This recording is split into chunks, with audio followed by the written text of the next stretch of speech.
going on, fam? How is everybody doing? Get your libations, get whatever you need to get through the show. Not gonna be a long show. People say, oh, Yvette, you always said, then you go, no, last time we were like 14 minutes short. So this time we're gonna go even a little bit shorter as we run up. Because I have some things to say about some things, and I have some things to point out about some people who point out some things about us. But, you know, before we get started, as usual, please, please, please do not forget, especially if you're going to the conference, you might want to get started on this now. Because where do we go from here? That's the book for a reason. That's the book because that's something that I'm going to deal with there at the conference. So if you're going to be there October 4th and 5th, please make sure you get this book, and please make sure you might want to get it read before then if you're going to be at the conference, so that you understand exactly what I'm talking about. Please hit that like button while you're in there. Hit that like button for me. I'd appreciate it. Just hit that like button. Cost you no money. Just hit the button. Ping. And that'll be great. That'll be wonderful. Please hit the like button. Please, if you want to, you can go to subscribe to Brown. Subscribe T.O. Brown, not the number, TOBrown.com, and put your name on my mailing list. If you want to, you can also subscribe to the newsletter. It is in the description of the video. Regarding the shirts, you can go to adosmerch.com. The 10th will be the last day I can say I'm going to have shirts out, because after that I'm going to focus solely on the conference and not focus on anything else. So if you want to get a shirt by the end and have a commitment from me, you're going to get it by the end. Order on or before the 10th. After that, I don't know. It might be after I get back. It just is what it is. Because if you're really trying to do stuff right, you have to kind of put a lot of yourself into it. And that's what I do. I don't like do this through Teespring, so that'll be the last one. Also, fam, if you can donate brown.com, patreon.com/ycarnell, do whatever you want to do. But hitting that subscribe button is absolutely free if you haven't hit it. Hitting that bell is free. Hitting that like button is free, and it's a free way to help the show. So please, if you are there, do that. So let's have a conversation. And I want everybody to understand something. This is not a takedown, or I know everybody thinks whenever I talk, I'm finna take somebody all the way down. And I usually don't even try to do that. Sometimes it happens, sometimes I do, and if we're talking about Sharpton, I'm intentional about it. Because there are some people I don't think need to exist in this space anymore. They've kind of shown who they are or shown what their capacities are. And so, like, why are you here? But there's another conversation that happens in terms of effectiveness, efficiency, in terms of clarity to mission. Because you can't have a mission if you're not clear, right? So when we have this conversation, I want to bring up, because this was brought to my attention earlier today, and we all have to, everybody criticizes me, we have to criticize everybody. Ain't nothing, it's not personal. It is what it is, people. About the effectiveness of the kinds of things that are happening and what we're doing in terms of trying to get justice, regardless of where your heart is. We have to talk about, okay, how is this working? And how long is this going to be able to work? So King released, he says, in this exhaustive 72-page report, we have statements from 47 families and 76 different fundraisers, each stating that not only was I never paid, but that I never had access to the funds, never asked for any such thing, and did it all for the love. Now, the first thing, I don't have much to say about it because I don't know nothing about it, but I want to know what's going on. Is there some kind of accusation I didn't know about? I know about the old accusations, but what is going on here? Is there something new I don't know about? What is the deal? Can somebody alert me to whatever the thing is? Because I hadn't heard any kind of new allegations. So what's going on here? Why are we doing all this? Why we putting out reports like this kind of reports with videos and handwritten letters? I don't know. I'm going to just say I don't know because I don't. So, but there was something that kind of stood out, because it's not just King's fundraisers, it's the fundraisers that he's helped. So it was very interesting, like when you take credit for like the fundraisers, those that you've helped, as well as those that you kind of drove on your own, right? So let's just go back. Let's just go here and look at the number. And then we'll go to what I'm talking about in terms of justice. You all know King is a Sanders supporter. So let me just go here. Since the Black Lives Matter movement began, I've helped raise 34.5 million for families, charities, causes, and campaigns. A 7-person expert review board inspected every penny, including the past 5 years of my tax returns. Their 72-page report. This is their 72-page report, and I believe this was published on Medium. Now let's pay close attention to something. I want to bring this up really big so everybody can see. And this is my main problem. I meant to circle. God, with the report. Okay, you see it. Now, the report has, for the most part, black people in the center. These are black people. And it has, let me just explain to you what a pie chart is supposed to be. The reason people do pie charts most of the time is to do percentages. It makes it simple for you to understand. And when they do the percentages, they cut the pie slices in the size of the percentages. So the pie slices will be, if you gave a bunch of money to one group, that'll be a big old piece of pie. And if you gave a little bit of money to one group, that's a little old bitty piece of pie. So part of the problem that I have here with this immigration, when you see immigration over here, look to the right, it's like a dark kind of maroon. And it's small, but it says 20 million. And then when you go over to police brutality, the purple lavender area, it's really big. Right? It's a really big area. But let me see if I can find the other report. But it's a smaller amount of money. So so we have to ask the question. And while I'm doing this, let me see if I can find the full image. Let me see if I can find the full image. Because I want you to see how much difference the actual number amount was. I just want to start off with that. Let's just start off with that. It is what it is, but let's start off with it.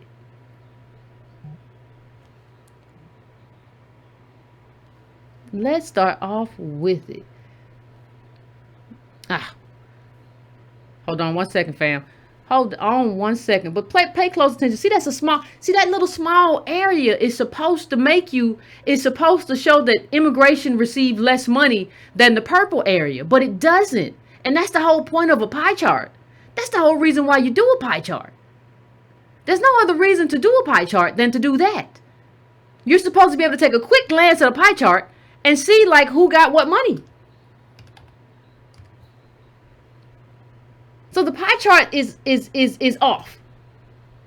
Right? Because 20 million is 60% of the entire pie. And you said you helped raise, but it was raised by another group called Rockers, but I don't know why you tried, well, whatever.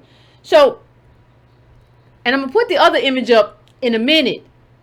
But first of all, the thing you have to realize first off is that this pie chart don't mean nothing. This pie chart is wrong.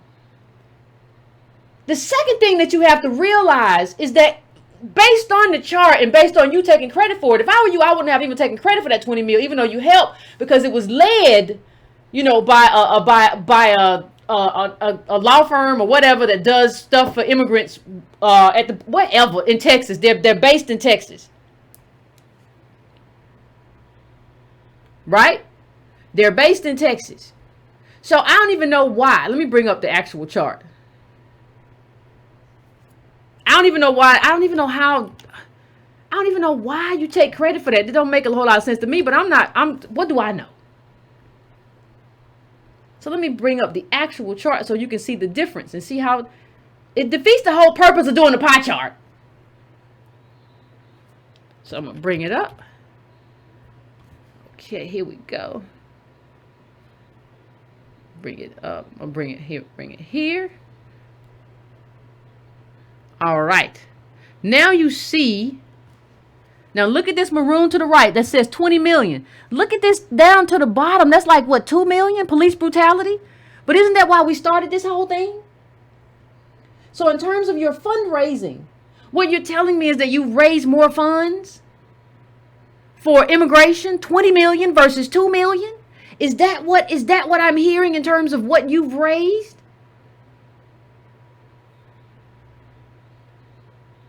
You took credit for it, so you can't blame me. You can't blame, you took credit for that. So this is a people of color. This is a people of color thingy, as opposed to an actual, we have to call things by their name. This is not, once you see this chart, this is not a Black Lives Matter thing anymore. This is a people of color thing we're having. This is what the chart should have looked like. Right? With all the orange being immigration in terms of your fundraising. That's what it should have looked like. So the fact that it doesn't look like that means that the chart is incorrect. That's the first thing. That's the first thing. This chart ain't right. And I want everybody just to kind of pay close attention to that, because that's important. Because what you present to me is very important, and how you present it to me is very important. So I'm gonna try to do one thing. I'm gonna try to put them up. So let's see what these two different kind of presentations look like. One gives the impression, interpretation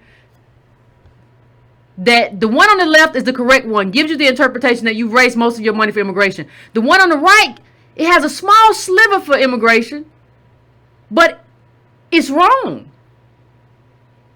It doesn't represent, and that's what a pie chart is supposed to do. It's supposed to represent something quickly and immediately so that you don't have to research, do anything. You know immediately what it is. You know what it is. You got it down. This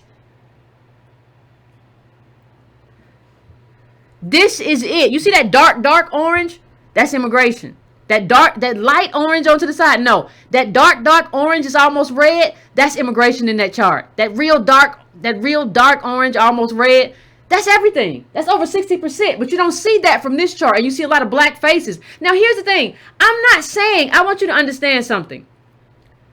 I am absolutely not saying that King has not helped people. We're talking about the limitations of it, but we also got to present things correctly. Because if you're taking credit for this 20 million, then you're taking credit for leading an organization that is not a Black Lives organization anymore. You're taking credit for leading an organization that is a people of color organization. And let's just be open about that. I know you've done other things, but the money is the money. And if you're going to take credit for the money, we have to understand what this is. See, what happens is, here's my problem, though, even with supporting that. You can't use like your help for Philando Castile and like go give that over to an immigration group or whatever, because what you're doing then is you're using black bodies to market. You can't use black bodies to market. If you're gonna do black, you gotta stay right here. You can't fundraise for everybody. You can't fundraise and start it off and use it for that and then pivot over here. That's not how we do it. And see, because there's no board or anything like that, we can't really tell you. You don't have to go to the board and say, I want to do this. And the board gets to approve it. You need like a board of like Black Lives Matter people. That's what you're still saying that you are. To kind of approve. This is the problem with not having, that's the problem with how we do things and not having that. If you're going to do it in that kind of way and raise millions of dollars. Right? That's how you have to do it, because you can't just pivot on your own because you start off talking about Black Lives Matter, and then suddenly you want what's best for everybody. Who co-signed that? Who said that? No, we was doing Black Lives, and you was doing Black Lives too, and kudos. I'm not saying. See, here's the thing. I'm not saying that there is not a space for what King is doing on some level. There is a space for fundraising. There is a space for bringing attention to an issue or a person, because if somebody died, they have to eat. There is a space for what he does or has done. In terms of black people, there is a space for that.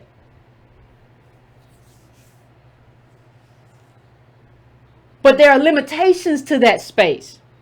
First of all, you got to stay in that space. You can't run off over here and just do Bernie and fight Simone Sanders and y'all look crazy on Twitter. You can't just do that. And you can't run over here and say, I'm going to help raise $20 million for the migrant children with everything that's going on over here. There has to be clarity in your mission. Clarity is everything. Stay on your square. You don't get to come off that square. If your square began with Black Lives Matter, you don't get to come off your square. That's why you need a board or something to approve what you're doing. You can't come off that square because the people who supported you and decided they were going to like you, follow you on Twitter and all that stuff, they followed you from that square. And they forgave a lot of things. I did too. We all have. But you need to stay on that square. But now you're off the square. You do. Not saying you don't still raise money for black people. You do. But you're doing some other stuff too at a rate of like 60% more in terms of fundraising capacity. You off your square. You unbalanced. And what we have to talk about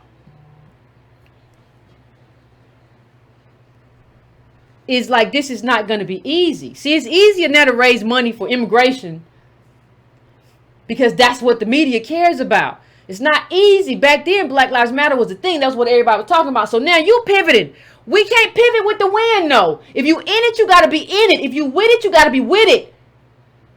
You can't decide like, I'm going to do this and this. So I'm going to do this, and I'm going to do Bernie, and I'm going to do immigration, and I'm going to do this. That's not how you made your name. If you wanted to come out here and do that, you could have. You could have come out here and said, listen, I'm in favor of people of color, immigration, all that stuff.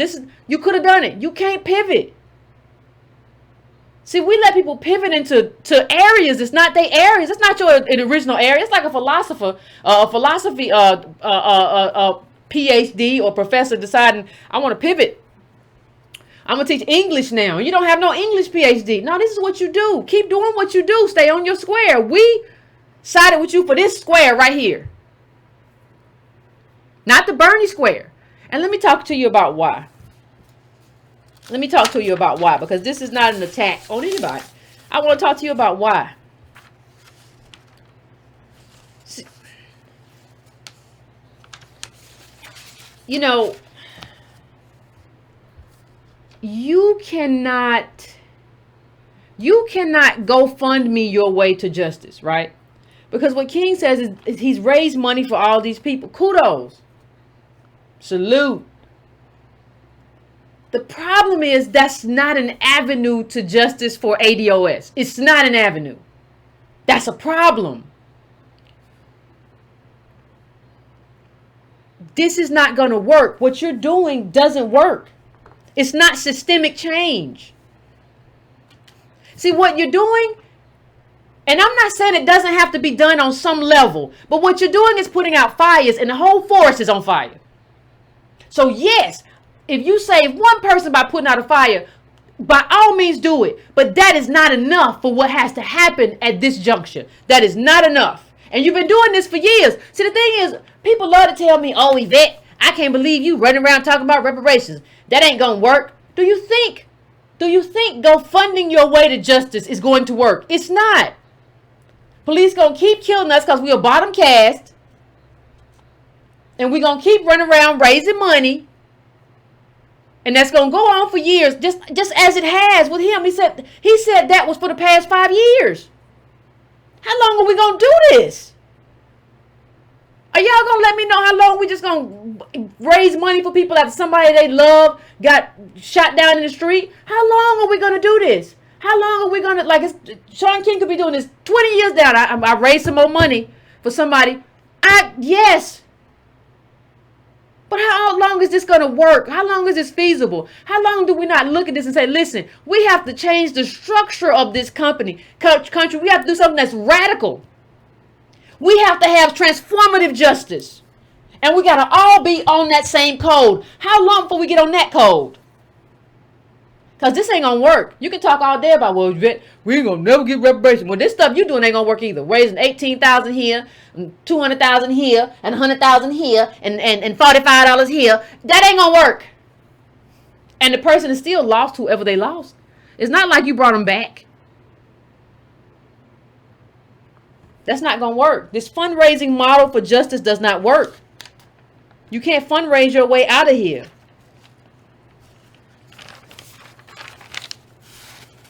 See, what we have to understand, I think, at a basic level, people always say, well, Yvette, you always talk about reparations. I talk about reparations because that's the only conversation.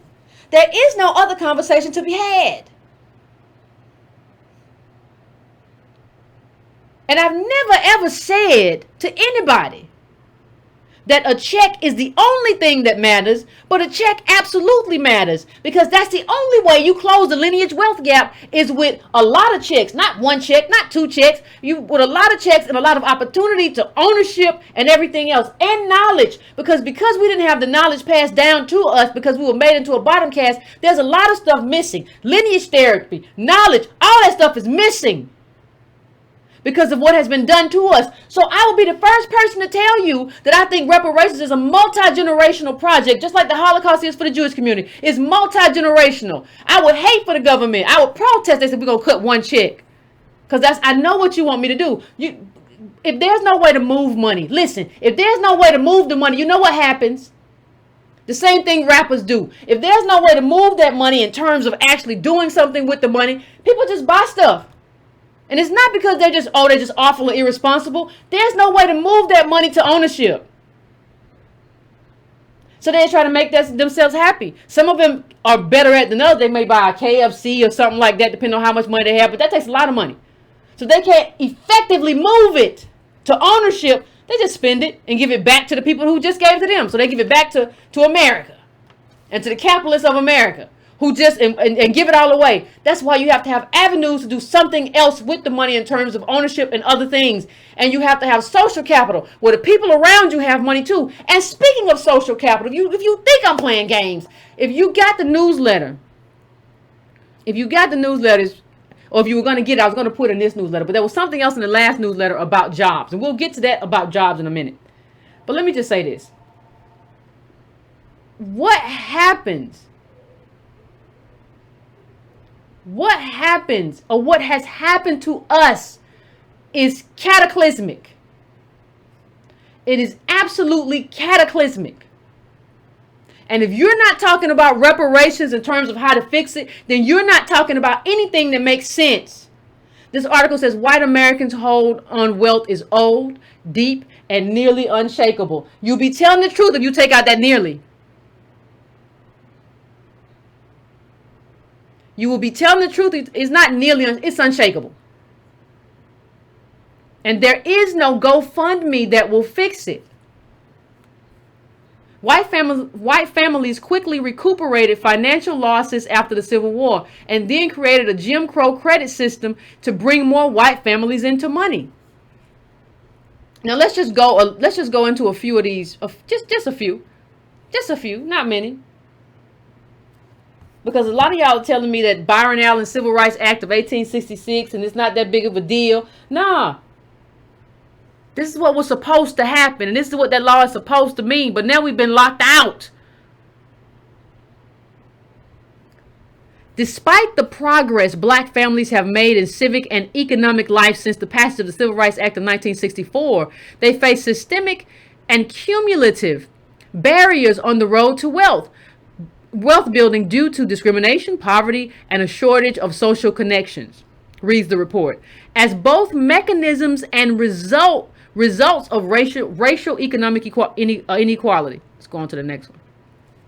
The McKinsey report identifies 4 components that perpetuate this gap: family wealth, family income, family savings, and community context, a community's collective public and private assets. Now that's important. That's very important. We're going to come back to it.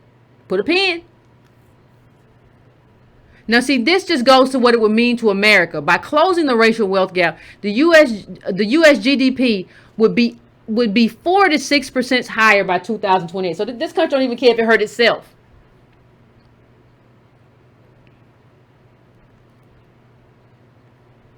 The income and savings that white families accumulated during slavery supplied the economic fuel that capitulated them into elite affluent status during the country's first 2 centuries of existence. But it was community context. That's what we all call social capital. But it was community context and creative credit machinations that helped white families maintain that status over the ensuing 2 centuries, putting into doubt whether a closure of the black-white racial wealth gap is even possible, given these deeply entrenched advantages. Listen. You have City Lab saying we don't even know if it's possible. This injustice, this thievery, all of this is baked into the country. We don't even know if it's possible to close it, which is really a lineage wealth gap. We don't even know if you can. It's so baked into what America is as a country. We don't know if you can do it. This is not me. This is not some radical person talking. This is City Lab saying, and they're referencing a McKinsey report that's saying, no, this is unbreakable. During a time where it could have possibly been broken, it was locked in instead. And there's nothing you can do. It's too late. That's them saying that, not us. Now listen to this. According to the study, the largest slaveholding families in the South took a huge hit after the Civil War. A 38% drop at the median and a 75% loss among the top wealthiest families between 1860, a peak year for slavery profits, in 1870. But by 1880, now understand people, 1860 to 1880 is 20 years. That's nothing. Okay, let me finish. But by 1880, many of the sons of those families had already recovered that wealth. By 1900, the sons of the richest slaveholders had not only financially recovered, but were wealthier than the sons of families who were just as wealthy before the Civil War, but from mostly non-slave holding assets and activities. It didn't cause no problem. And understand something. They say slave-holding sons. Understand these slave-holding sons are married to women.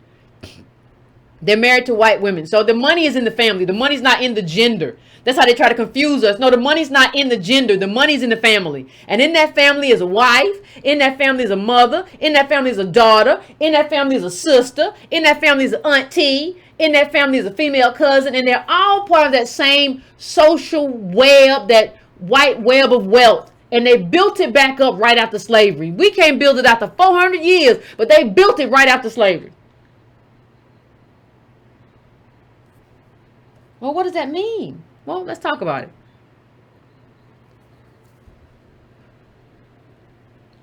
But most of the wealth recovered by slaveholders' children came from occupation-based earnings. The most likely explanation for the restoration of their wealth, according to the study, is the role of social networks in facilitating employment opportunities and access to credit. Or in other words, community context. The wealthy slave-holding families who weren't totally in the slavery business to leverage their relationships into the preservation of an elite status. You still get to be elite. Ain't it something? You did not lose your status. You kept it going. We think the most likely explanation for the rapid recovery of slaveholder sons is that slaveholding families were embedded in the social network that facilitated adjustments to wartime losses, reads the study. One critical adjustment facilitated in this respect was credit, which was surprising in light of the fact that slave collateral formed the basis of nearly all Southern credit relations and was completely wiped out after emancipation.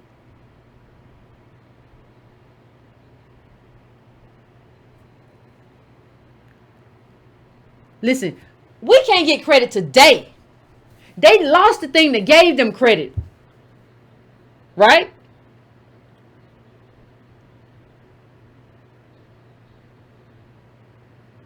You don't have to slave no more, but no, we still good. And then we don't even think about the fact that slavery by another name. We're gonna figure it out. We still gonna do the thing. And you still good with us. You haven't lost anything with us just because of just because you don't have the actual slaves. We're gonna do a bunch of other stuff.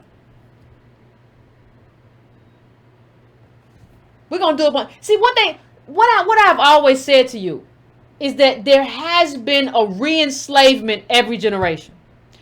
Every generation there has been a re-enslavement. So it wasn't like you just made your money because you just went and got a job. Nah, everybody knew you were still going to find a way to make money. And you were still going to find a way to make money off black people and black bodies and black labor. Whether it's sharecropping, that was later, or right around the time. But whether it's sharecropping, whether it's slavery by another name, where you have these these prisons where you just go pick Negroes up and take them over here.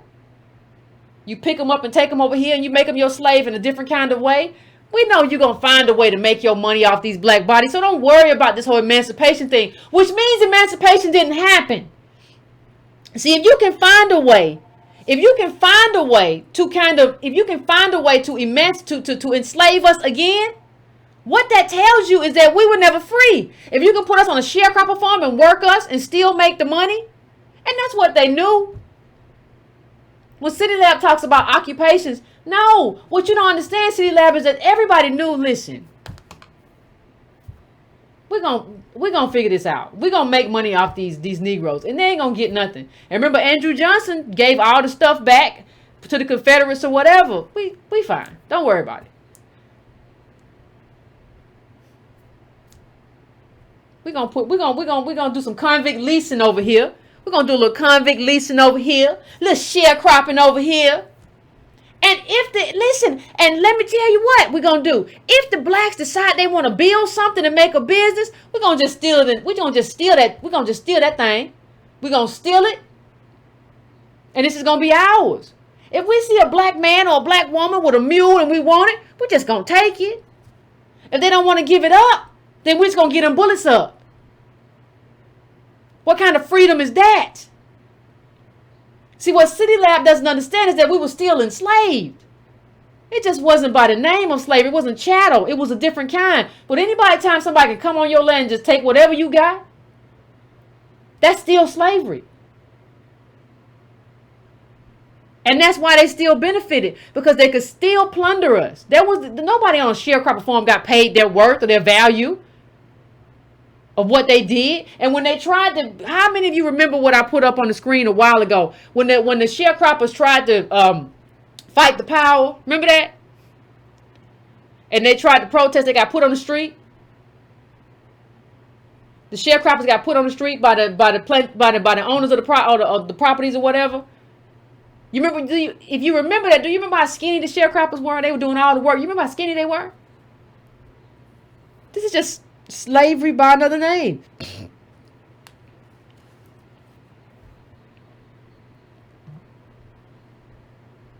It's everything, though. You have sharecropping, all the way to convict leasing, all the way to mass incarceration, re-enslavement, every generation, and you walking around talking to me about a GoFundMe.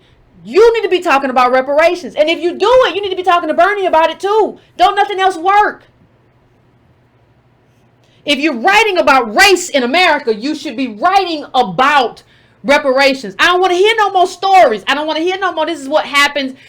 Okay, do that. You can do that. But at the end, say, this is why we have to do reparations. That's what it means to hold people accountable right now. No, we got to, everything we do from this point on has to be about the fix. Nothing stopped these people from having a full recovery. What would have stopped you if you can still take advantage of ADOS people? If you can re-enslave people, what stops you from taking it? What stops you from, like, living your best life?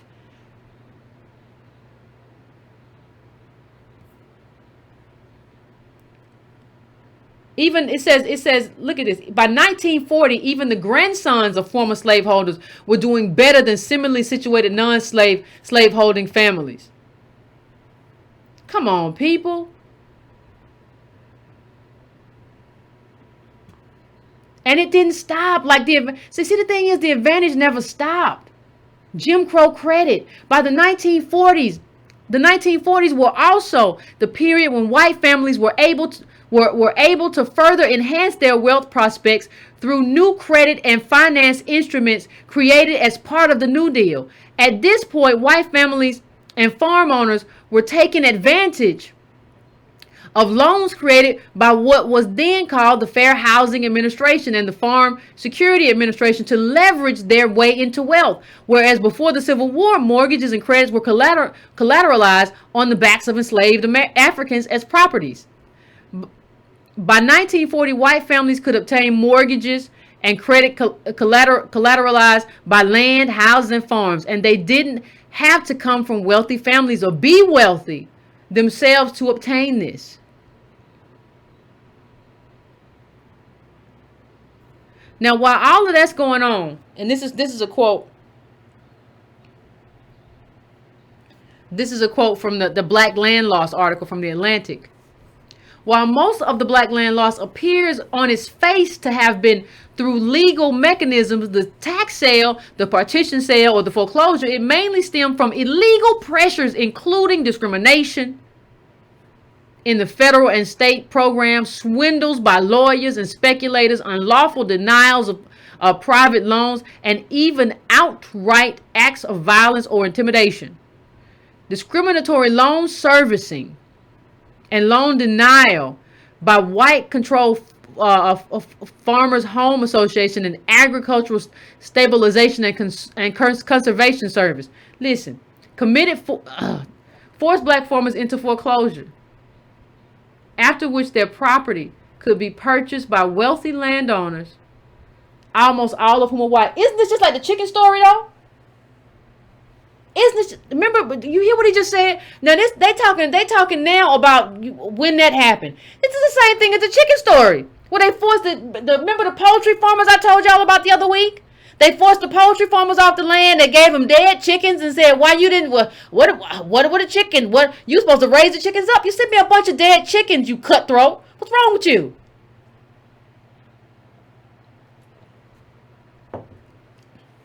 But if you can't go to your government for help, you can't negotiate with power. You can't negotiate with power that's willing to kill you. They slaughtered us.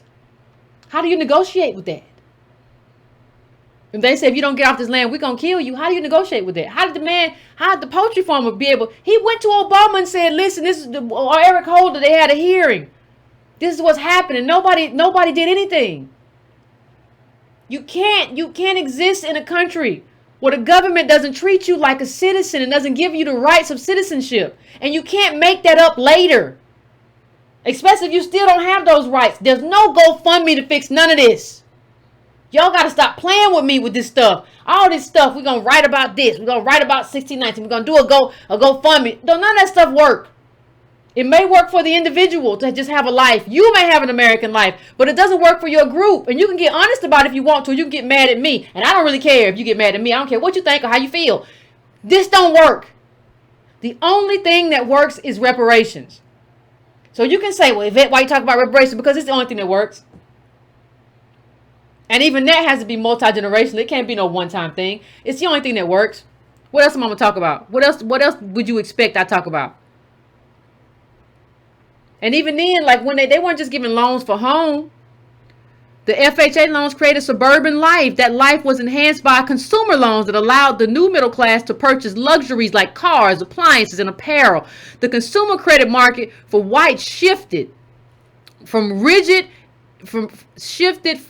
rigid and expensive installment lending model to the flexible and less expensive revolving credit model enabled by the credit card.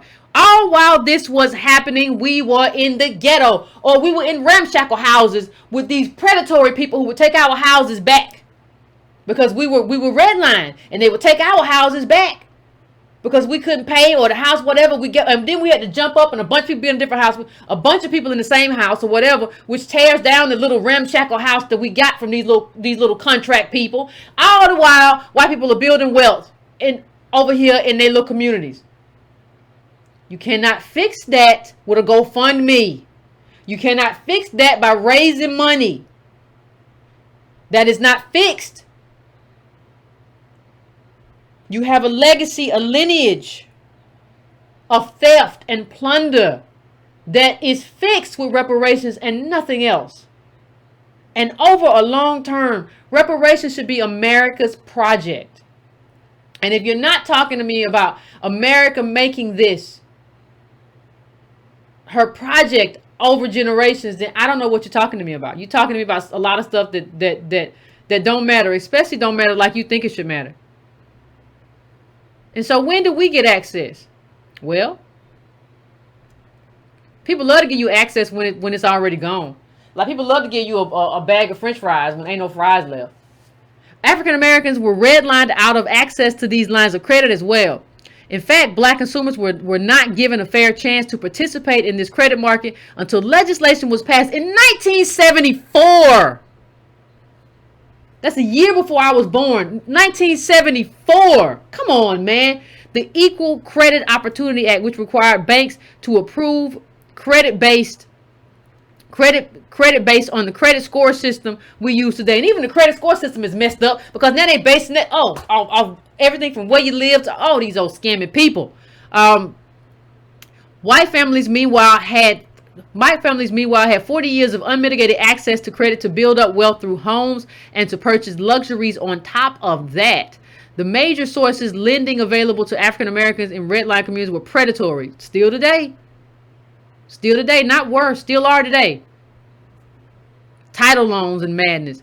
Extremely high interest loans that cost more to hold than any kind of finance instrument available to whites. Well, And at the end, the conclusion is the same conclusion that we reach. You all remember the Color of Money article you all remember the article. And it says, what she says is that by upending the racism baked into the capital and finance system, basically what has to happen, a radical redistribution of land and wealth. The same thing, a radical redistribution of land and wealth. What that means is that white people can't be white no more. You got to give it all back. If you don't give it all back, the government has to just give it all back. You can pick which one you do. Give up your whole life, everything you had, your whole life, all of that, everything you got from the New Deal, all of that, everything that came, trace your stuff, give your whole life away. And like I said, send Chad to the prison and swap out Malik, do that whole thing. Or the coordinated way to do that is for the government to do it. Now, I'm not saying you don't get to go after private companies, because you certainly do. The Holocaust survivors have provided a path for that. You certainly they went after that railway company. You certainly get to. But I'm saying in terms of the main reparations project, that's the government. And if you're not talking about reparations, I don't know what you're talking about. If you're talking about, well, we gonna make it happen on our own or whatever, I don't know if you looked at what happened with the Bureau of Labor Statistics and the job numbers.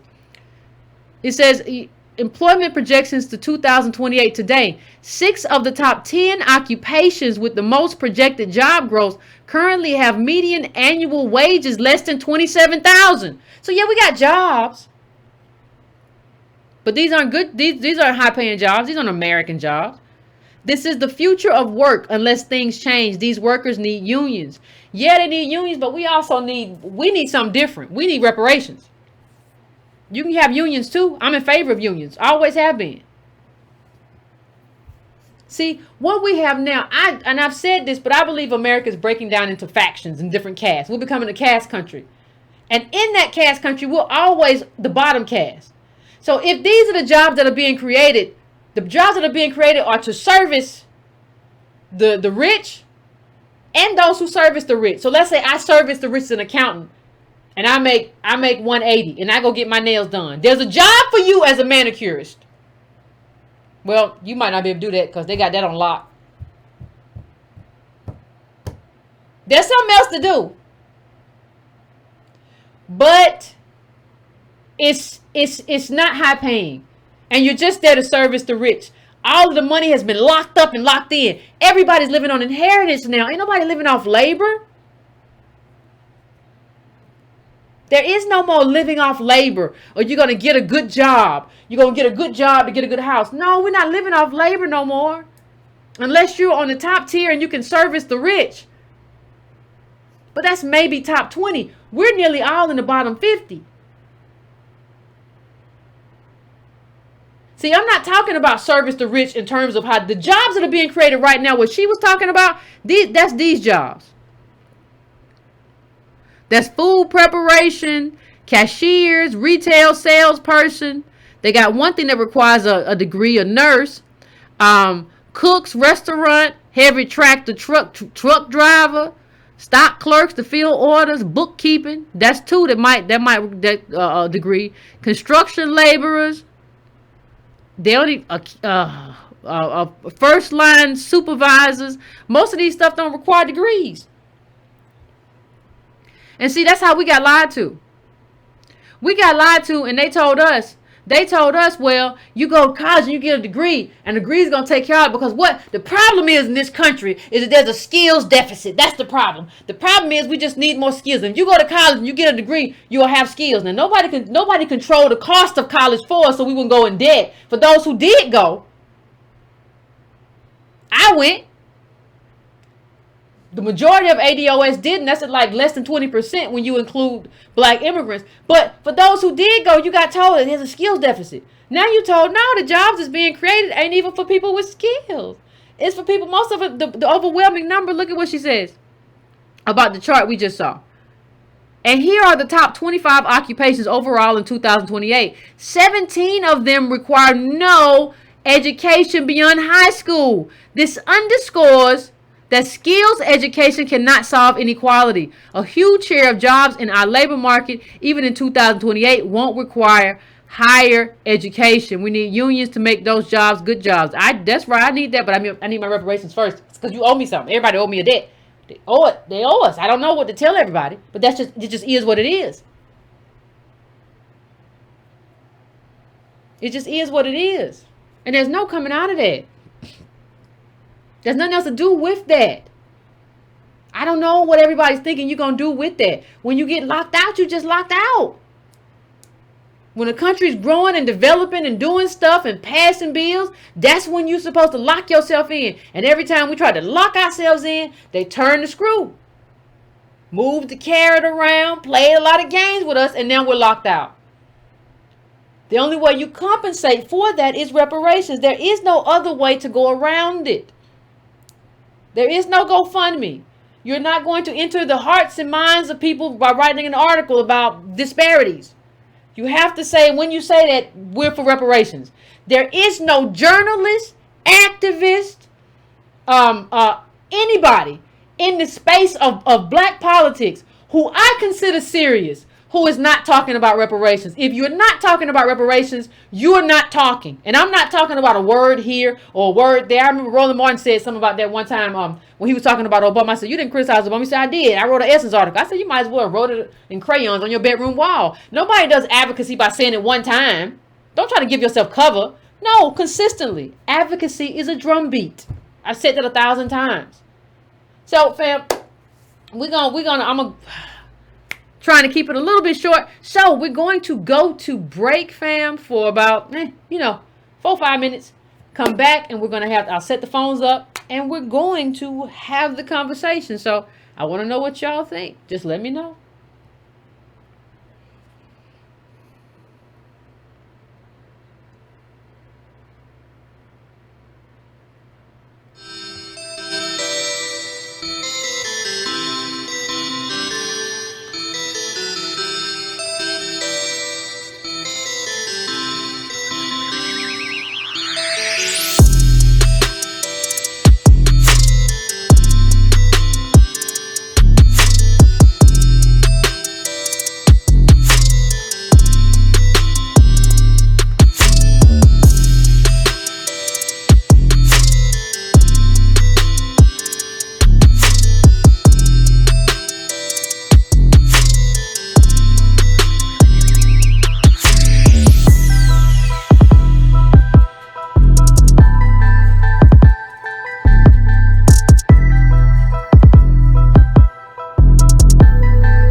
What is up, fam? We are back, and I think we have somebody we know in the queue. So 310, I'm coming to you. What's going on? Well, this talk. Good show. I wasn't even gonna call in, but I think that we gotta get real and have some more conversation. I did a tweet on this, and you can pull those charts back up. Particularly the one that showed $20 million to immigration. ADOS people, let's just start getting on it. A lot of us don't even have a family member that is an immigrant. Whole family born and raised here in America, multiple generations. And I think one of the things that I gotta, I felt very disrespected for you when everybody tried to and still tries to bring up PFER when you didn't take $1 from PFER. And that was about actually analyzing immigration and its impact on black folks. But nobody wants to ask the question, hey, boy, where you get the money from? Is it basically open borders money? And I just need to know what these people from Black Lives Matter attachment is, not only to sorors particularly, but larger like the lands, open borders as a whole policy. And if that's to think about the audacity, if that's the case, basically you have Philando Castile, you have Alton Sterling, you have Eric Garner, you have these black men who don't have opportunities, largely possibly because of things like immigration, along with other things like technology and the like. And then you take their stories and then you sell an immigration story. And I don't think nobody wants to really touch that, but I feel like you didn't take no money from PFER, but don't nobody write no stories about what's the problem with taking money from open borders if you're going to be about black folks. Now, on the other side, let's talk about it. Everybody needs to know where the people talking come from. I told you where I come from. I need to know where this man come from. I'm not playing about it all. And I'm not on that whole thing of making fun of names and all that. But the problem is just go to the... Hello? I'm here. You still there? Yep. The problem goes to the whole reality of if your mama white or your daddy white, as I showed in my video last Friday, you probably have a lineage loophole. By that I mean, fundamentally, if you are a beneficiary of the New Deal, I don't know how hard you can advocate for us saying we were cut out of the New Deal. Because we talking about your mama giving her money back. Or your daddy giving her money back. And I don't know if we really want to deal with the realities of what that means. Now, does that mean that somebody that is biracial can't be an advocate on race? No, it doesn't mean that. But I need to know who you are specifically. I need to know your background. And if you don't want to do that part, maybe this ain't the right space for you. If you don't want to tell us who you are. Because I feel like what's happening now is that people have their own ticks and things in their own background that keep them from advocating full on for ADOS. And then we don't even know who you are, and we letting you speak for us in rooms. And I'm not saying nothing about the man. I don't know him. I don't know him well enough for him to be speaking on behalf of black folks personally. I try to tell y'all my story. Yvette try to tell you her story. But I feel like he should tell us what his background is. I don't think that's a big ask. Did you, Yvette? He said something. I remember when they accused him of being white, he wrote an article from, the Daily Cause, and talked about he thought his daddy was a light-skinned black man and that his mother was white. Something, I don't know. Y'all correct me in the chat. I don't remember. Yeah, I guess just for me, I feel like so much of what we see is people who have lineage loopholes, and particularly playing it. I showed you guys in my show, white America's worth $100 trillion. If you have one white parent, you can roll a whole dice into the $100 trillion pot. Whereas the bottom 90% of black America is living on nearly no wealth. $700 billion, which is no wealth in America. When you split it along to almost 36 million people. So what you see is that both your dice go in that pot. If you black. ADOS on both sides. And so, what's happening now is that everybody is trying to say, well, when we talk about slavery or Jim Crow or mass incarceration, they talk about it as though their parent isn't white. As though they didn't grow up in a household that benefited from the New Deal and the black oppression, and the oppression of black bodies. Themselves, them. That individual person. How do we know that Barack Obama's grandmother, wasn't involved in subprime. She was in banking during the direct time. Red line. She was in banking during the direct time. What's the difference then? And I just feel you got to tell us who he is. And I commend you for doing this story, but I do think that pie chart, how can you even trust anything in the actual report if you can't get the pie chart on the cover right? That's just me. That's the way I feel. I just let it go and let everybody else get their piece in. Appreciate it, Tone. As always, thank you for calling in. Woo, it's a lot to talk about. It's a lot going on. It's a lot. I'm going to my next call really quickly. I'm going to 586. 586, what's your name? Where you calling from? What's on your mind? Hi, this is Doreen Gartrell, and I'm calling from Detroit. What's going on? And I want to thank you for the show tonight. I really appreciate it. I have a question. I hope it's not a dumb question. But I looked at your other show where the guy was approaching the political people, and they basically ignored him. And my question is, if we, can we as ADOS start a GoFundMe to put somebody in place that will represent us? And is that a feasible thought? In place where though? Running for president or running for some type of office. Oh no. To represent us in politics. See, you would have to tear down Citizens United, and ain't nobody finna do that right now. See, the dark money is, and I'm not saying you can't. I'm not. Even locally, it's hard. I had this whole back and forth with a guy on the show, but I'm not telling anybody what to do locally. But nationally, like if you want to do it, I'm not. I'll hey, shout out whatever. But nationally, what you see is this dark money is flooded into the politics, and the dark money supports the stuff that we don't agree with. The dark money is not in favor of reparations, not in favor of black politics. It's going where its issues goes. That's where when you saw even when you saw the Koch brothers, and I know one of them died not too long ago. All that stuff. This is a political. These are politicians run by billionaires and high millionaires right now.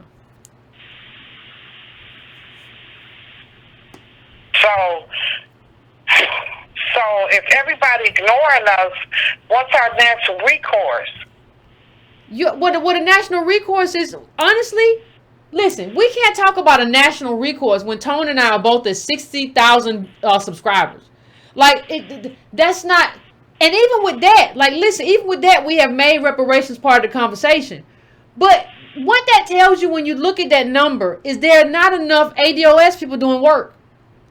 So before you talk about the fact that we got to go here and we got to run politicians, how you going to run politicians if you can't support a YouTube channel?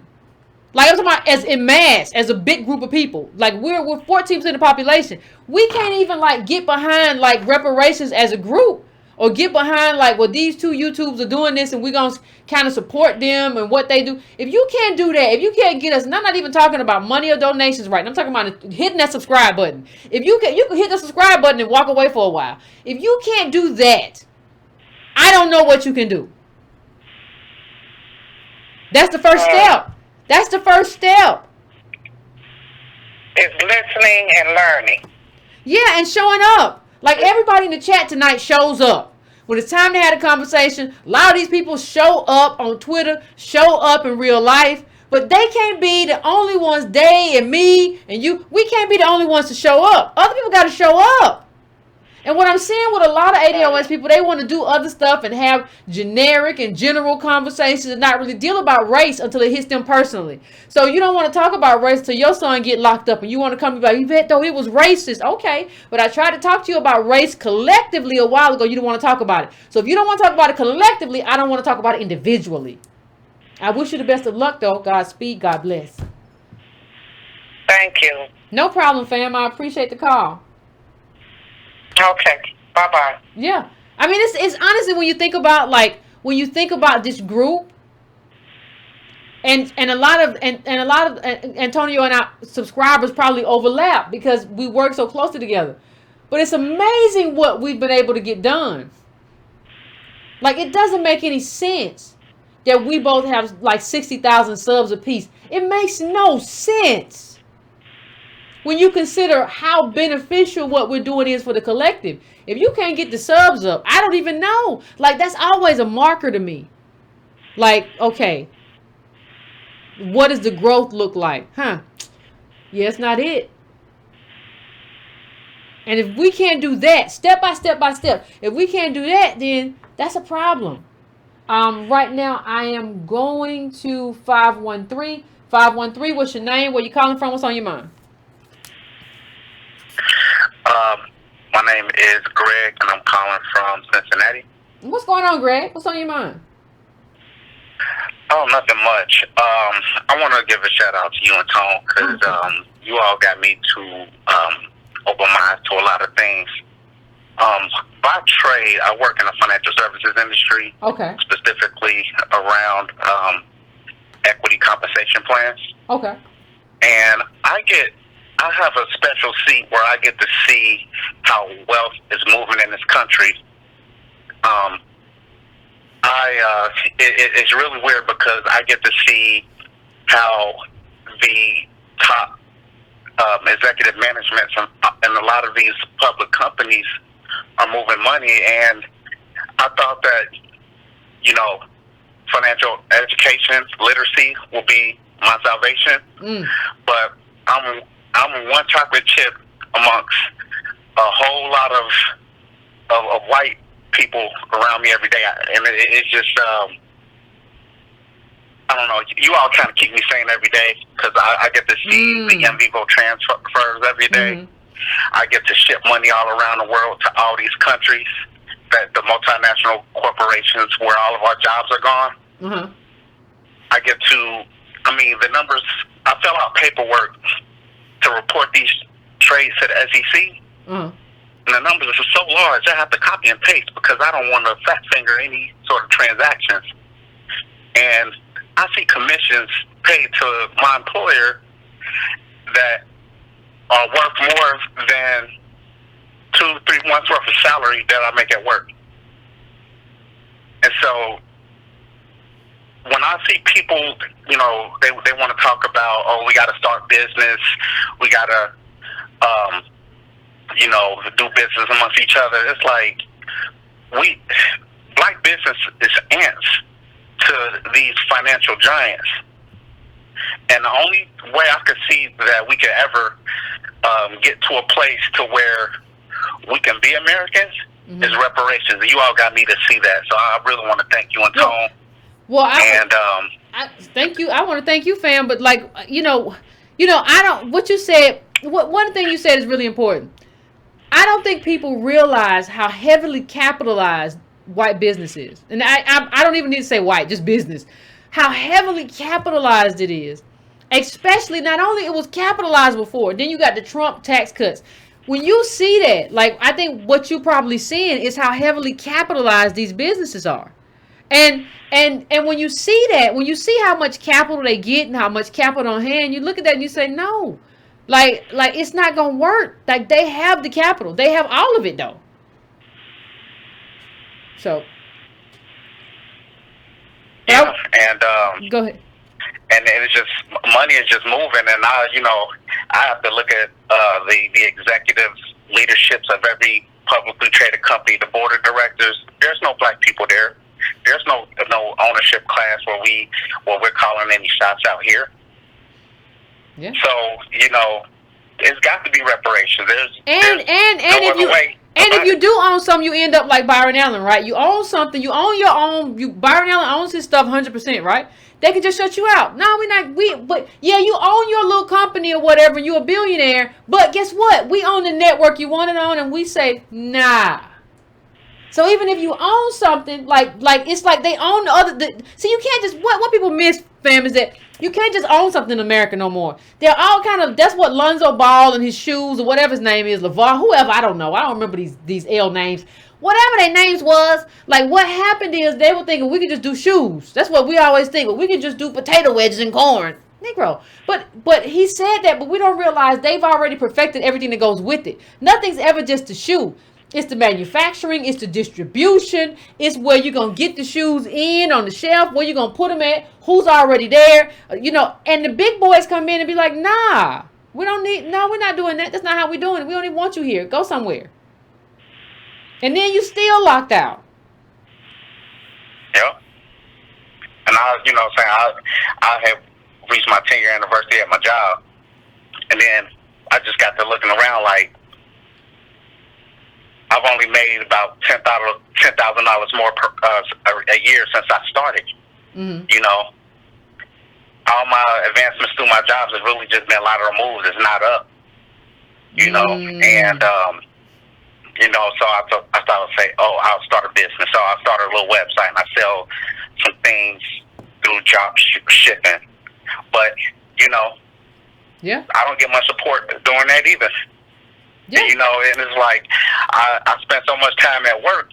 When I get off work to do my little thing on the side, I don't have energy to put into it like I need to. Yeah, you be tired. Ain't nobody got that kind of energy. That's quality of life. That hurts your quality of life to have to be doing something. It kills your quality of life to be doing something extra after you do 8 hours. People be saying, no, that's hustling, that's grinding. No, that's you need a nap. Like, don't nobody, the body's not meant to just be going and going and going like for a certain amount of time. Then it's meant to like feast and famine. That's the body. Like, you ain't supposed, no, ain't nobody built to be just going. I'm going to come home and I'm not going to sleep and I'm just going, no, you worked hard. You need to rest.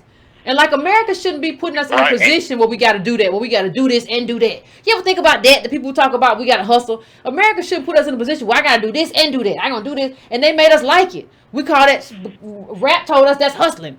No, that's I don't get enough sleep. You get this one life. And no. My two grandmothers died and their houses is gone. No inheritance, no nothing. So what happened to the houses?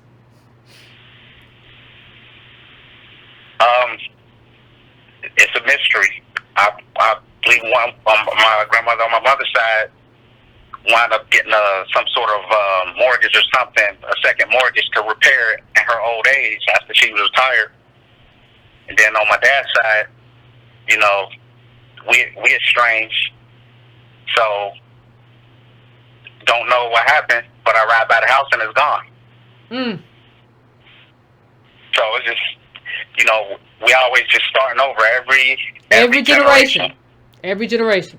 And not even every generation, every parent child, you starting over. And let me just say this wouldn't help your second thing, right? Because that's part of the problem too. These second mortgages is some garbage. But let me just say this too. People talk about what's the work, we got to run a candidate. No, don't do that. The first thing you got to do is talk to your parents.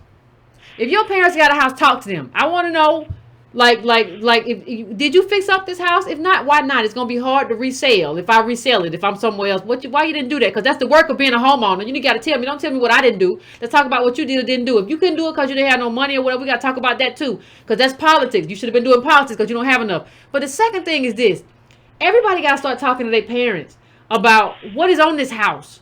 Which means what's on this house? It's my house. No. It ain't your house. I'm going to inherit this house. These are things that grown people and families talk about. What's on this house?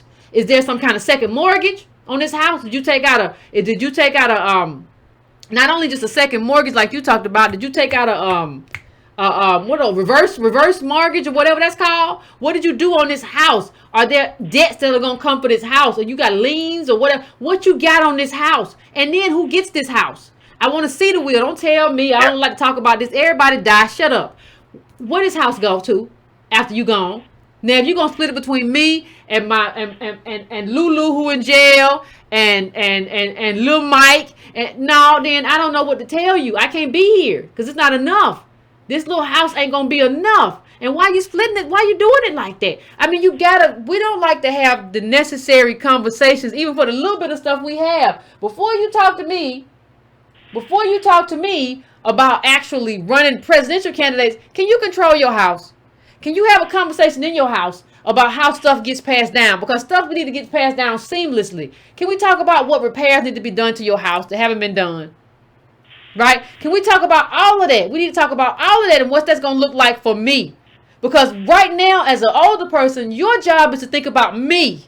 You can't be thinking about yourself. You 65 and you finna run off to the Essence Festival, or you 70 and you finna get yourself a Harley. It's not the time for a Harley, old man. It's time for you to think about me and what's left behind for me. So what are we doing for me?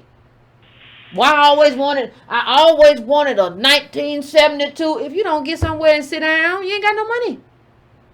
And everybody's living on inheritance, and money flows down, not up. Get somewhere and sit down and hush and talk to me about this stuff. So I want to thank you, fam. I appreciate you. I appreciate you calling in. I'm gonna let you go, but I appreciate it. Yeah, it's hard to see that money going around and realize you ain't got none of it. You making lateral moves, and you're not gonna go up. You're gonna be here though. I understand. Everybody gotta start having conversations. When something didn't happen, why didn't it happen? Let's talk about why this thing that should have happened didn't happen. Well, what happened to the neighborhood you was in? It went down. Did you ever go to a meeting and talk to them people about what they was doing? I was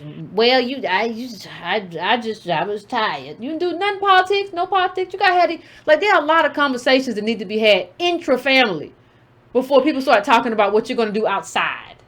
That's all I'm saying. All I'm saying. I'm going to the next call. I am going to 916. 916, what's your name? Where you calling from? What's on your mind? Hi, Yvette. My name is Sarah. I'm calling from Lithonia, Georgia. What's going on? I just want to relay an experience I had with Shaun King at one of his events. Okay. That kind of left a bad taste in my mouth. So I was living in Sacramento last year, and I guess because I'm on his mailing list, he was advertising that he was coming through to the area. And so I showed up to this event, which turned out to be more of a rally for a local candidate that was running. Okay.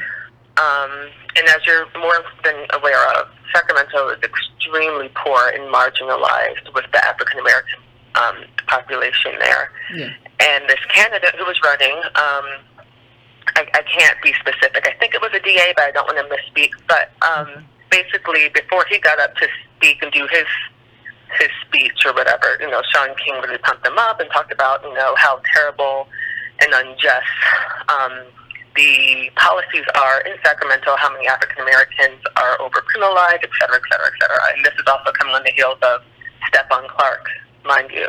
Okay. So he pumps up this candidate, this white male candidate, who said some really great things about what he would do to change things for he to get in office. But then when Shaun King, I think he might have gotten up a second time, he went on to just talk about how, the reason why these things keep happening to us is because we, unlike the Republicans or the other side, you might have said Republicans specifically, don't fundraise. And he started talking about the Koch brothers and, the NRA, and just looking at all these astronomical numbers of how much money these people raise to keep, the bad guys in power, if you will. And how we don't do that, and that's what the issue is. Essentially, that's the message I took away from it, that's the heart of the issue, that we're not putting our money into politics. And so then he then proceeded to, say, take out your wallets and let's raise money. And I'm like thinking, I'm in a room full of a whole bunch of poor people who don't have money. That's not the issue. The issue isn't that we're not giving money to candidates. The issue is that we don't have money, Shaun King. Yeah. That is our issue. Yeah, we don't have money. Middle black family, 1,700. We don't have money.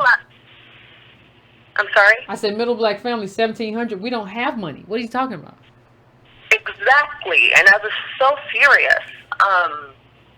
I just left a really bad taste in my mouth because I saw people, pulling out their wallets and giving to, I guess, whatever cause it was, maybe raising money for the candidate. I wasn't sure where the money was actually going, quite frankly. The candidate ultimately didn't end up winning. But that's all I just wanted to share with you, just how, I just felt how dare you tell us that, the reason why these things are happening to us is because we are giving our money to the wrong things and not, giving money to candidates and to our politics. We don't have money. That is our political issue. And that's why these things are happening to us. So anyway, I love you, and Tom, thank you so much for always keeping it relevant. Thank you, fam. I appreciate it. Wow, that's quite a call. No, don't, and then don't exploit. Don't do that. That's like exploitation. To tell somebody well, the problem is you. See, what I'm kind of tired of, and this goes with a lot of the people I've kind of gone at for a long time is that I'm done with I'm done with the blame black people first brigade or whatever you want to call them. I'm done with them. Like if your whole thing is, well, black people should, ADOS people what they should have done or what they should have done. The problem that we have is not that. The problem is that the creation of race and where it put us in the first place. That's the problem. That's the issue. It's not nothing else. I'm not gonna tell you to pull out your wallet for this man. Now, depending on who he is, I might tell you to vote for him if I feel like he has an agenda that fits with our agenda. But you got to fix the reason why we don't have money. You have to fix the reason why we don't have money.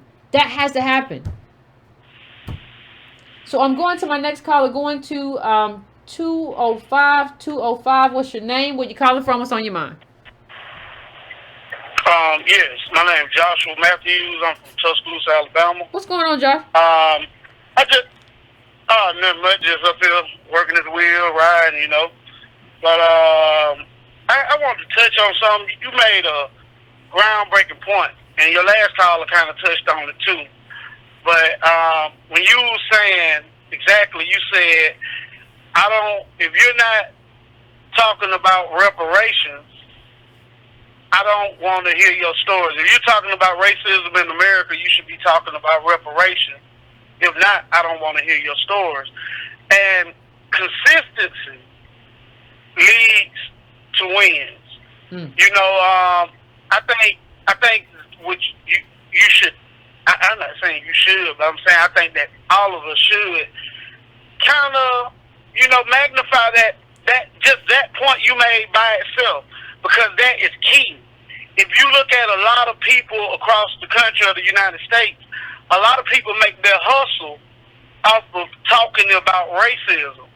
Even Dr. John Henry Clark, during the speech he gave, a lecture he had, he said that is Al Sharpton's hustle in his lecture.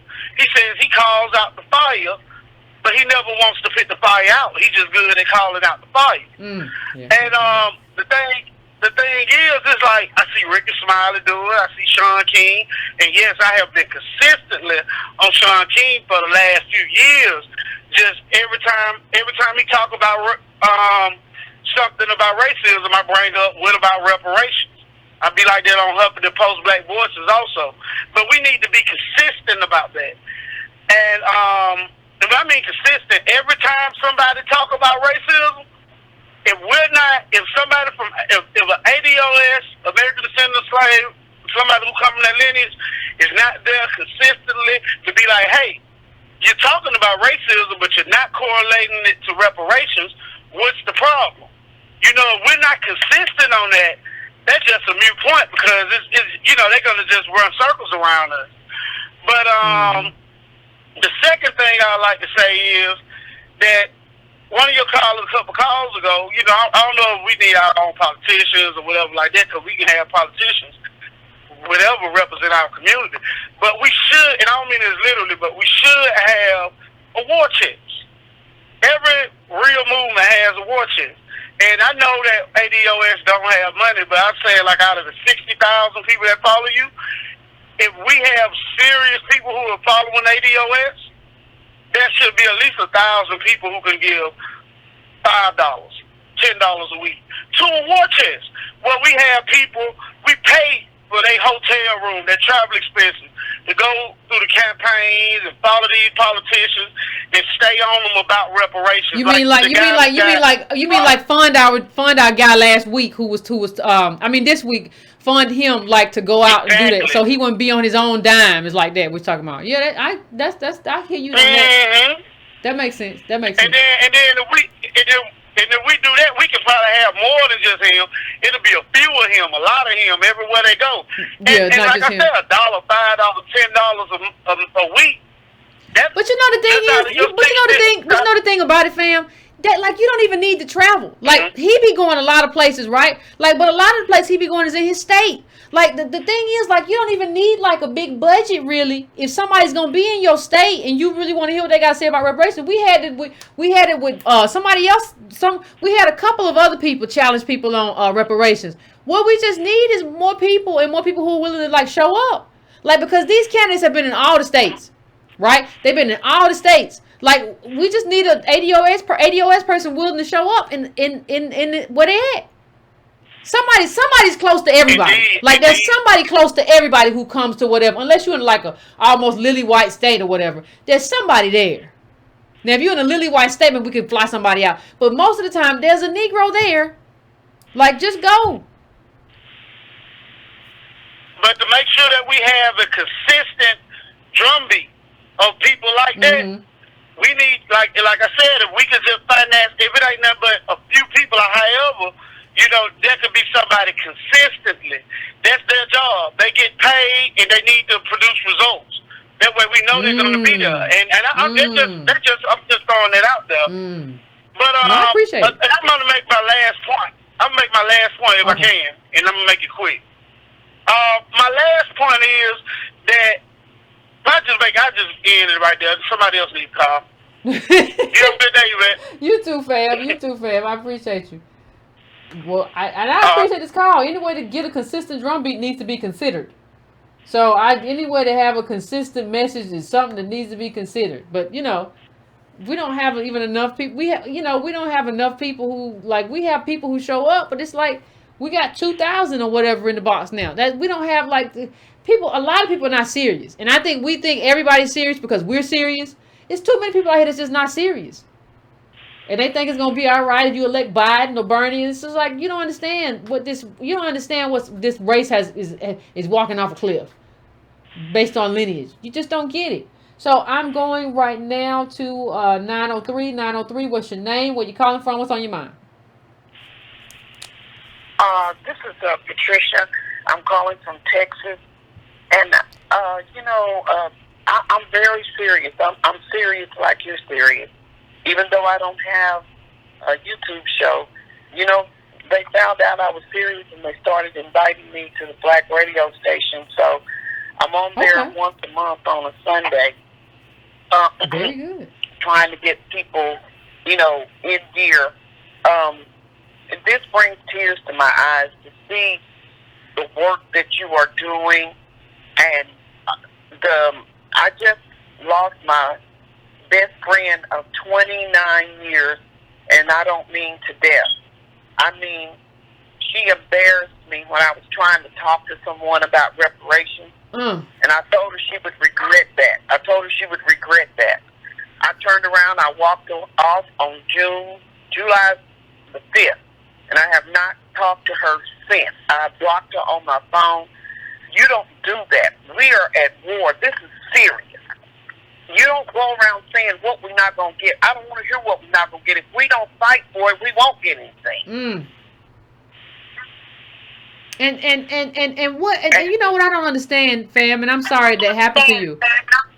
Turn your background down a little bit. But what I don't understand is what is the need to disparage that? I don't understand the need to for us to disparage each other. Right? Like the need to come in and say, well, we never gonna get that. Like, and then the need not. I'm your friend. I'm your friend of a long time. Support me. Like, cause I'm supporting you. Cause I'm not just reparations. Not about me. It's about the collective.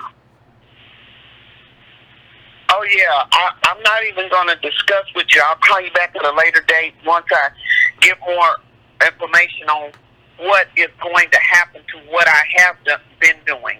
You know, because I am one of those people that do a lot of writing. I just working on a proposal, and I plan on taking it to Miss Sheila Jackson Lee next week. Okay. And I'm traveling on my dime, and a few people have given me $20 for a meal, so I can at least eat one meal a day while I'm in D.C. because it'll take about $20 to get one meal. I can make it off of one meal a day. That's how serious I am. And a friend of mine that lives there is letting me stay in her basement. This ain't no joke to me. This is not a joke to me. It's a mission to you. I want to see my people free, and I want to see them with the wealth that they were supposed to have, because I knew my grandmother. I knew my great-grandmother. I saw the suffering. And I just realized today that when I looked at my Ancestry.com thing, I just recently did it, My grandfather, my daddy's father, was listed as a farmer, and it said on the census that his income was zero. I looked at that again. I said, zero? How does that happen? It means that he farmed around enough to kind of keep his family from starving to death. And I heard you talking about the people weren't fat. None of my relatives were fat. Mm-hmm. I noticed on the photos they weren't fat. You know, they were eating just what they could get, making ends meet. My grandfather told me out of his own mouth why he liked milk and bread. That was all they had. Mm. And they were glad to get some buttermilk and bread. Yeah, milk and like bread. How many of us can exist off of that? Yeah. No, No, I agree with you, Colin. But I want to say I'm sorry because I know that had to be hard for you and your friends. So that's hard. So I want to just, I'm sorry to hear that it had to go down like that. But I think a lot of people are going to have to make a hard choice because what's happening now is that we're starting to see, like before, like we have to take on white supremacy. We have to take on racism. But we have to. The first battle is going to be in our own group, right? With non-believers, with people who don't want to help, whether they just don't believe, or whether they're too lazy, or whether they believe, like Antonio said, that they're chocolate-covered white people. That's gonna be the first phase of the fight. You can't take on white supremacy with a weak group. You just can't. It's not gonna work. And I don't think people understand when I always go first like that. They always say, "Why are you doing it?" Because the group's weak right now. It's too many people. It's too many people with that can't take a punch. That's in the middle of the fight. That's the problem. Or they running off. Like, I don't want to take nothing. I'm just gonna run off into the woods. It's too much of that going on. So you gotta get the group ready for battle, and the group ain't ready. We ready. I see y'all. No, y'all ready. See me. They don't. They're not believers. A lot of them aren't believers. And this is the main thing is you cannot sit on the sideline. You can't sit on the sideline and watch the others get slaughtered or whatever's going to happen to us. But we have got to fight because I like what you said. The window of opportunity is now. And I saw Reverend Barber. I don't know if you heard him stand up, and he's doing something. He's got a movement going on, and he's explaining and breaking it down to where people can understand what we can do. We cannot sit on the sideline and laugh at the other ones because we're all one. As long as our skin is black, brown, or whatever, we're all one. I disagree with that, but we're gonna keep it pimping. You say what now? I say I disagree with that. The lineage matter. I'm saying they're going to treat us because of our skin color. They're going to treat us the same. No. That's what I mean by that. But I appreciate you calling in, Carl. I appreciate it. And you're right. We do have to stay on the path. I do appreciate you calling in. My only thing would be that, like, one of the things that I don't do. See, even, and I totally understand what the caller is saying. That's kind of my problem sometimes is that we don't get treated the same. Like, see, in order to stay treated the same, that's like, well, a cop sees us and sees a black man, right? No, or a black woman. There are Hondurans and El Salvadorians who I'm sure get discriminated against because they're very dark or whatever. That doesn't mean that we're the same or that we bore the same cost in America. And I think you just have to be careful because a lot of people like to do that. And there are other groups here, like when you look at the CEOs of Pepsi, and we've talked about Indians and they get treated as white people. They get to access whiteness. So the way that race plays in this country is very complicated. And people love to say what Obama said. Well, I couldn't get a cab either. So that makes you just like me. And he leaves out his mama. He leaves out how he got to access whiteness and went to the private school. He leaves out all of that. So you just have to be very, very careful. But I love the caller's commitment to what she's doing. And that's hard to have to go through that with a friend. But I appreciate what she had to do. And it's going to be a lot of stuff going on when you realize that people who say they're down, they're really not down. They're just talking. And once the rubber meets the road, you're going to realize, like, your friends that aren't really at the same place that you are. They aren't. So I'm going to take another call. I'm going to 608. 608, what's your name? Where you calling from? What's on your mind? Hi, this is Demetrius. I'm calling out of Madison, Wisconsin, born and raised in Rockville, Illinois, though. Just wanted to first thank you and Antonio for all of the hard work for the people who can't be out on the grounds every day. And you guys are, and I just appreciate that and proud to be ADOS, just period. But I did want to make a quick comment. Okay. You had spoke about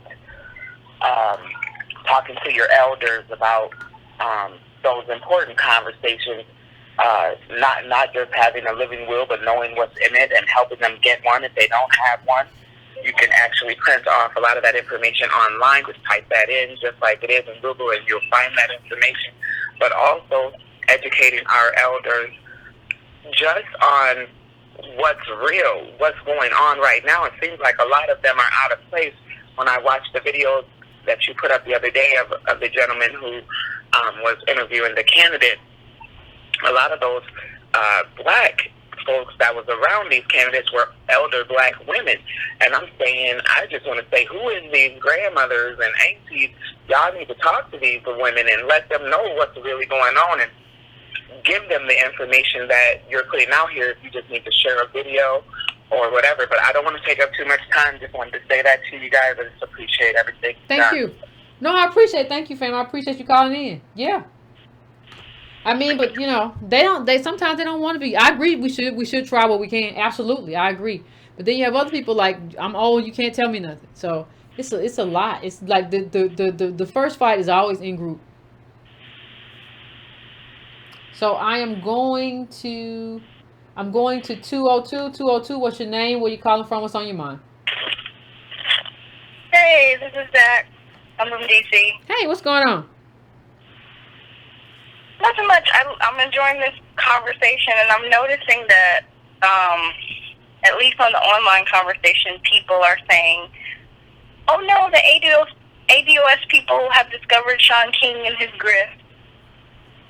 And they're kind of looking for a certain reaction from folks that's more about what they hate about the ADOS discourse, about how, you know, focused folks are on their agenda. And what I've been trying to say is a lot of what we don't know about Shaun King is what it lines up, to me, what I know about him, it lines up really closely with what we know of folks like Candace Owens and that Coleman guy. Is really, a lot of these people across the spectrum are still a part of that Google to grifter pipeline, and we have to.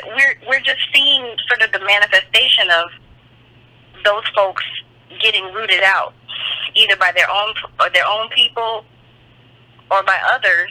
But really, it's only a few people that are really pointing out. Y'all supported this guy. His platform is built off of intersectional activism, wanting to appear as the most radical thing around. No, say that. Hold on. Sometimes when you say stuff, you gotta slow down. Intersectional activism, wanting to appear as the most radical thing around. So it's this appearance of radicalism, transformative policy, but that's not what it is. Absolutely. This like a little in every direction, seeming like the most transformative thing you could possibly do, as opposed to standing on your square and really being for black folk. Because to me, I don't think it's even. So I work in data where I make a lot of these pie charts, and I immediately saw what was going on. I was like, oh, the numbers don't match up with the size of the pie chart. And I was like, I just wanted to know how long it was going to take people to see that it wasn't just that he was faking with the initial pie chart. He's been faking this whole time, but it's been working for intersectional activism to accept that kind of grift in their midst. To say, yeah, we don't know his background. We don't know where he's from. I think he went to Morehouse. That's good enough. And let him raise money for all sorts of causes, because literally he's only been raising money for dead black people and his own media platform, which has a paywall up on it. What happened to that? Is that up now? The North Star? What happened to it? I heard a lot about it, and then it's down here. Huh? They're still tweeting, and I don't know any. I haven't signed up for it. I don't know anything about it. You know, any kind of classified information about it, but they still have a Twitter account. They have not delivered any of the promises that anyone who was on their side was hoping. Because, you know, when you talk about an independent black media, those are buzzwords even in the ADOS community about having a platform where we can say the things that we need to say, that we can hold people accountable. I was looking forward to seeing what it was going to do, what it was going to look like. Same here. And I was a little, disappointed, but it just also, for me, it revealed that there was a lot of people, giving him side eye and everything, but there was it just kind of revealed how uncommitted the rest of the left is to actually holding that space. He can hold that space because nobody wants that space.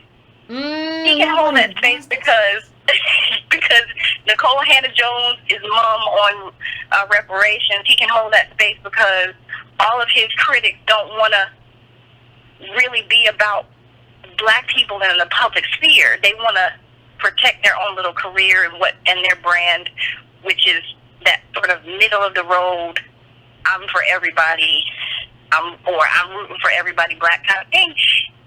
And he exploited the space that was left by them. And I think that there's a lot of not taking accountability by those folks for having let him just be, which is another form of allowing, basically a retrograde politics to flourish in that space. And they need to own that. I really want to see folks say, no, this is your boy. Not some foreign agent who's been sneaking up. He's been around for almost a decade, and a lot of the stories that are around him is that he's been fine tuning a grift over years and years and years. He had some kind of online church thing, and then he had some kind of Feed the Hungry initiative. He's been fine tuning this the skill, which is not just fundraising. It's fundraising plus leveraging whatever the hot social justice issue of the moment is, and everyone's seen it, and I just find it so funny that people are trying to distance themselves from being the same type of person that a Shaun King is, when it's been working for them. It's been working for them, for some of the people that he's fundraised for that have a, decidedly more pro-black brand, but they're not. They're just as derisive of ADOS. They're just as they are just as dismissive of people who try to frame a reparations conversation in the national sphere. And so the accountability is completely out the window with them. They want to crucify him and send him off to the side, and I think that's another issue going on with that. Okay, you said a lot. Yeah. You said a mouthful, caller. I don't know. Like I really I can tell you I don't know. Like I'm not. I said I don't. Yeah, but no, you said a lot. You're gonna have all of us thinking about some stuff. You gonna have all of us going back and research. It's a lot. But my whole thing is, if you ain't talking about reparations, I don't even know what you're talking about. Like I don't even know like how long we just gonna run up. We just gonna, it's kind of like Al Sharpton did that before him, right? Like when something happens, you go and you bring attention to it, and you try to get justice for it or whatever. Like even regardless of I think a millennial version of that. Yeah, and the thing is, this requires a systemic change. Like we can't do it this way. Now I agree that sometimes you have to do it that way in the courtroom. The courtroom is a very different thing in terms of like that sets a precedent, right? But like just trying to get, just going and just like I'm a fundraiser and I did this fundraiser. Like just to kind of be like a public fundraiser. Like is that what you are because you have a voice and you use your voice to raise money? Like I don't even understand. Like is there a foundation? I don't know. The whole thing just smacks me wildly weird. But like it's just like what has to happen?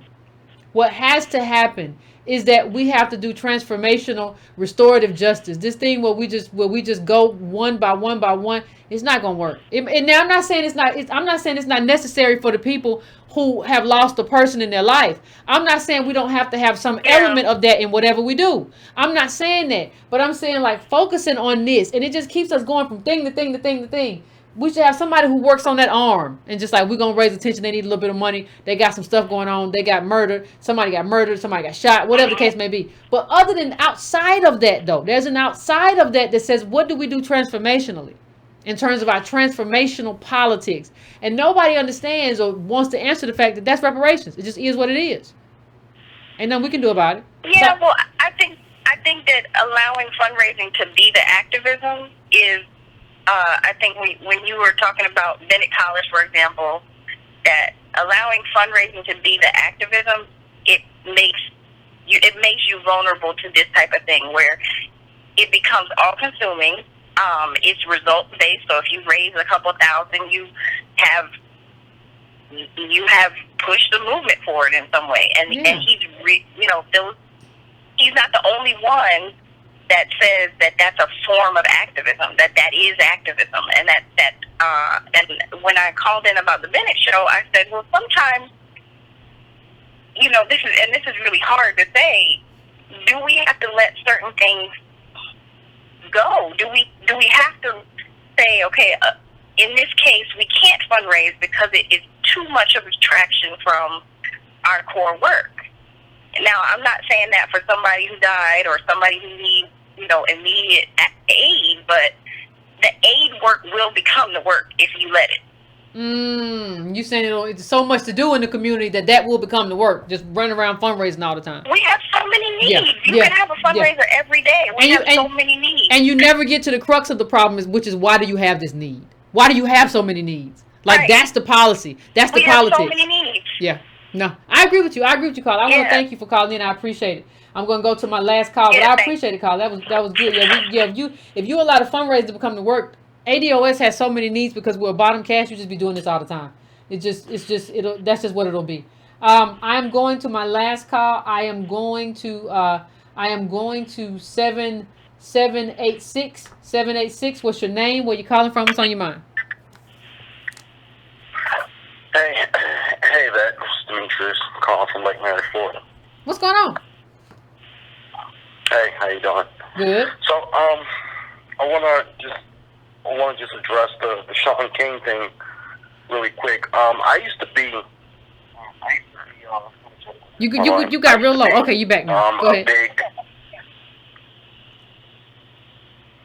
Can you hear me? Yeah, I can hear you now.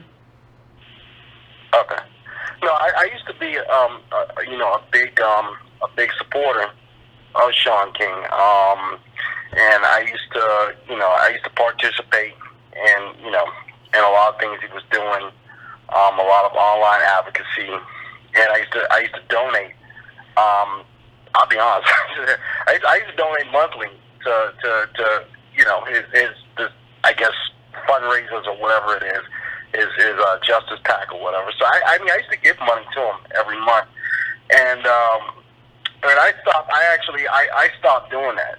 I actually stopped doing that, and I decided, because of course I listened to your program. I decided to, instead of giving that money to him, I said, I think I like this breaking brown stuff. I said, let me kind of stop giving money over there and put it into this, what you have going on over here. And so it reminded me of something an issue that I had with him with Bernie Sanders. One thing I noticed is he never really took Bernie Sanders to task over that whole, 3 strikes law thing that he voted for. And I never really understood why he never really took him to task with that. So that was, I just over time I saw a couple of things that really kind of raised my antennas about what he had going on. And I think that's probably why I became less supportive over time. I heard you mention that his focus is all over the place. I think that's one of the things that turned me off about what he was doing, because it just seemed like he had scattered politics. I mean, like one day he'll put up a tweet or a post about immigration, and then the next day he will put up a post about, let's support Palestinians, and then the day after that he'd be saying, well, we need to go out here and champion for Syrian refugees. And I'm thinking to myself, like, your advocacy is like all over the place. I mean, you just gotta pick a lane and just stay there. So I think that's kind of some of the things that I guess kind of turned me off over time. And so, last thing I want to mention is this: I think for me the final straw. And I'm not saying he doesn't do a lot of good work. I think he does some good work. But I think so too. That he would be. Yeah, I wished he would be. I wished he would be. He would be. I wish he had more laser focus. I mean, because you can't be everything to everyone all the time. And so I think for me, the reason why I decided to withdraw financial support was, I remember it was after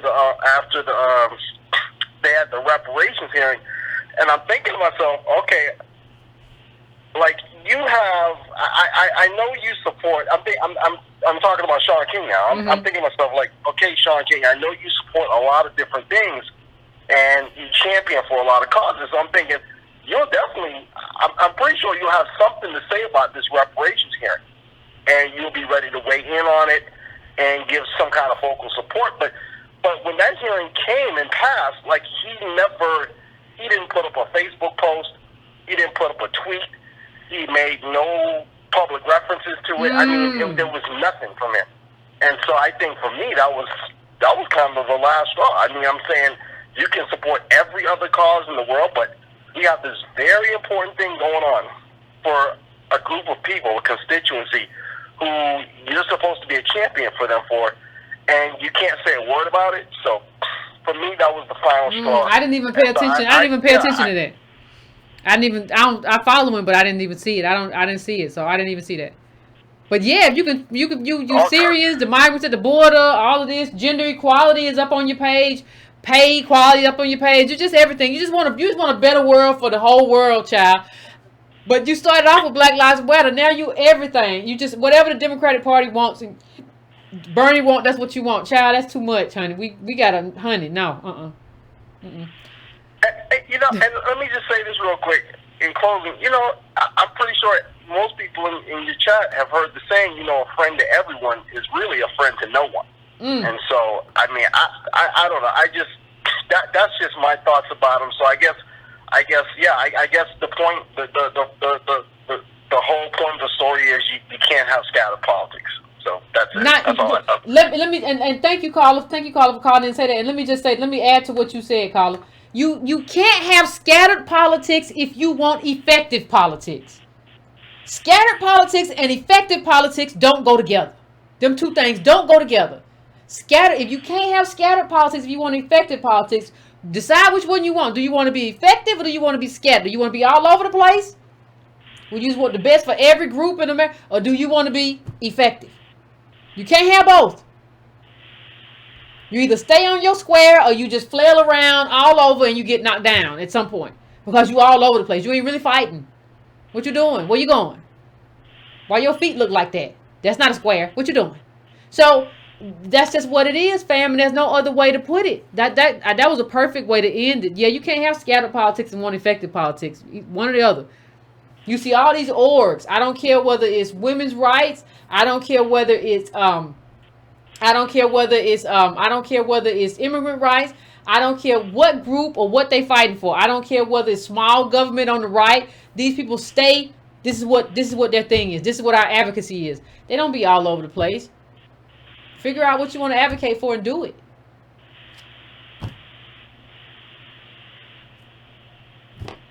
So anyway, fam, do not forget, especially if you're coming to the conference, please read Where Do We Go From Here, Martin Luther King Jr., Chaos or Community. Please do not forget to read the book. We don't have a day set to discuss it yet, but please just try to read it, especially if you are coming to the conference. That would be wonderful, wonderful, wonderful, wonderful. So don't forget to do that. Please finish your libation. Finish your libation. Do whatever you got to do. Please, please, please like. Please go to subscribetobrown.com and just give me your email address. Hit that bell if you haven't hit it. You can always go to donatebrown.com to donate. You can always go to patreon.com/Ycarnell. You can do that as well if you want to donate. All of those good things. But liking costs you no money. Remember, September the 10th is the last day if you want to order a shirt that I can say is going to get there.